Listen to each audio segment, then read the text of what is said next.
pit board is ready for the final lap. Stefano Manzi couldn't manage even a podium in 6 seasons and 108 starts in the Grand Prix paddock.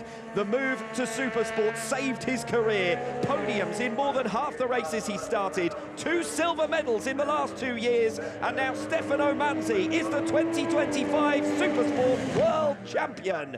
Philip Ertl with his first podium, second podium of the season on the Ducati, his best result with the Italian manufacturer. Jeremy Alcoba comes over the line in third. Kawasaki's first rostrum finish of the season. Garcia and Sura round out your top 5. Tom Buthemos with 6th after retirements for several of the big guns, Masia, Mayas and De Bees. Buthemos will move back to 3rd in the World Championship with a 6-point advantage going into the final round. But it's time for celebrations for Tenkate with their 12th Supersport World title. Incredible team and an incredible rider in Stefano Manzi. Yeah, Manzi's lived up to the pre-season expectation. He came into this year as the championship favourite and he's been able to get the job done. And all the way through this year, we've been able to see a rider that wasn't willing to settle for anything less than a chance to win races. And Manzi knows that ultimately when you step up onto the super bike class next year, it's going to be very difficult. This is his chance to really lay down the line on what he is as a rider.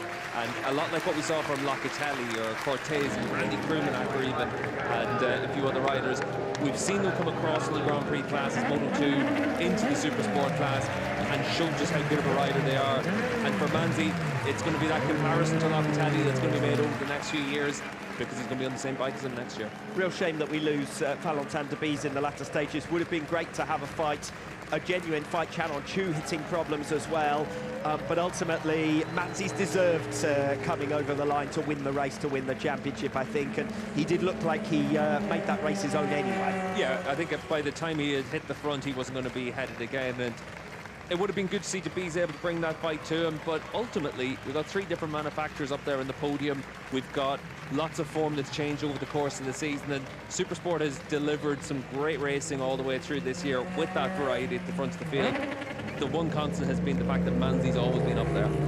Yeah, Stefano Manzi, that will be his 20th victory in the Supersport World Championship, his 10th in this 2025 campaign. I don't think there's any doubt he's been the man to beat right from day one. That run, I should say, of consecutive top 2 finishes, going from the opening 4 rounds, and then there was a bit of a mid-season wobble. He had to survive a bit of a test of character. A non-score in race 1 in Most, a non-score in race 2 in Misano, contact in the early stages in race 2 at Donington Park. Boy, did he answer that challenge with 4 consecutive wins.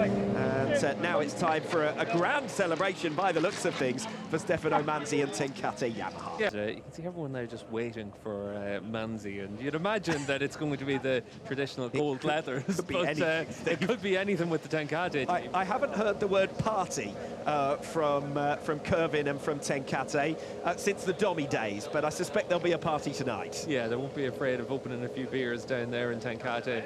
And their job's done for this week, and obviously we'll be on to Jerez next week. But this has been a championship that's been a bit of a while in the making for them, because the last few years were really tough for them when they weren't able to really feel that they were in that fight and able to have a lot of podiums and keep the champions honest, but was a difficult run for them. Kervin Boss with a future as a ringside announcer in boxing, I think. I think that was his voice, shouting and proclaiming and introducing Stefano Manzi. He gets out with the leathers. It was as classic as you suggested it might be, Steve. But he deserves his moment to get changed and get comfortable. Let's go. I'll give Dionysia a bit of credit. The gold looks a little bit better than some of the gold we've seen on leathers at times. But for Manzi, it's been such a good season, and for Tenkate and Yamaha, we talked to them right at the start of the year, Alan, about the importance of this season and this championship for Yamaha, and they put so much resources into building this bike and getting it ready, and we've obviously seen it with Onchu up there as well, just how strong the package is. Yeah, and it's quite incredible actually to bring the new bike and immediately go and take a world championship and to destroy the opposition in the manufacturers championship and the teams championship as well. And it's, you know, a clean sweep for Yamaha this season, whatever happens in Jerez next time out.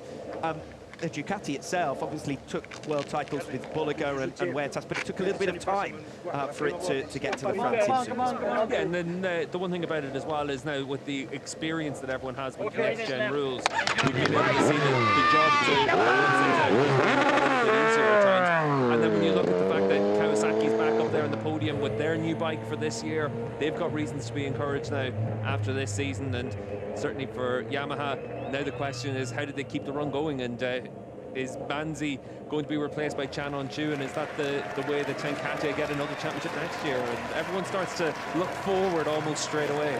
Yeah, what is for sure is that if you had to choose a team to ride for in Supersport, you're going to be knocking on the door of Tenkate first of all, and it means they've got the plum selections, but obviously it's a Yamaha choice as well, because they had 6 top riders on Yamaha contracts this season. They put the real effort in to make sure that they could have the best possible chance of success as a manufacturer. Yeah, when you look at it, On-Chu, Manzi, Mayas, and then as the season's gone on, putting Sura and Garcia on the bikes as well, it's been really good. Aldi Mahendra did a good job before his injury.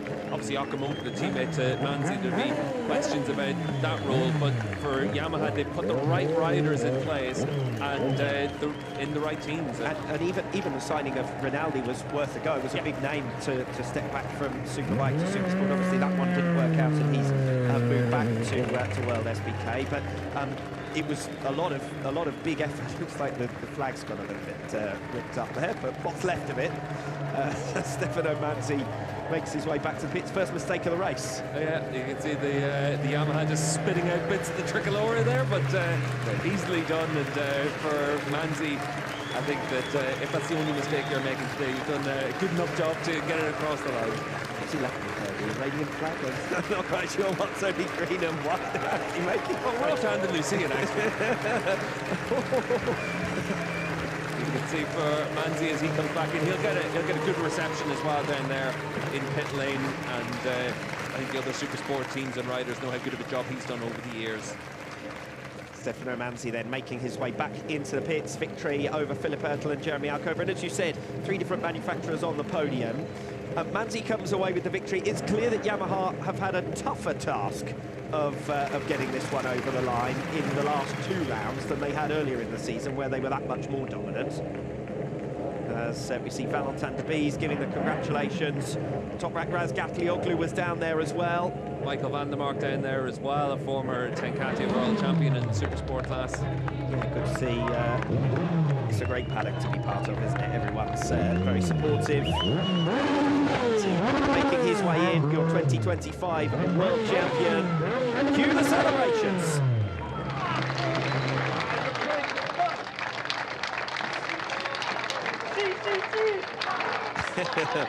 Stefano Manzi enjoying himself on track, and I have to say, you've got to respect doing it in style with the race victory. Yeah, and regardless of what happened to On-Chu at the end of that race, Manzi made it very clear he was going out to win that race no matter what, and he wanted to wrap up the championship in style, like he said was the promise yesterday, and he's been able to do that.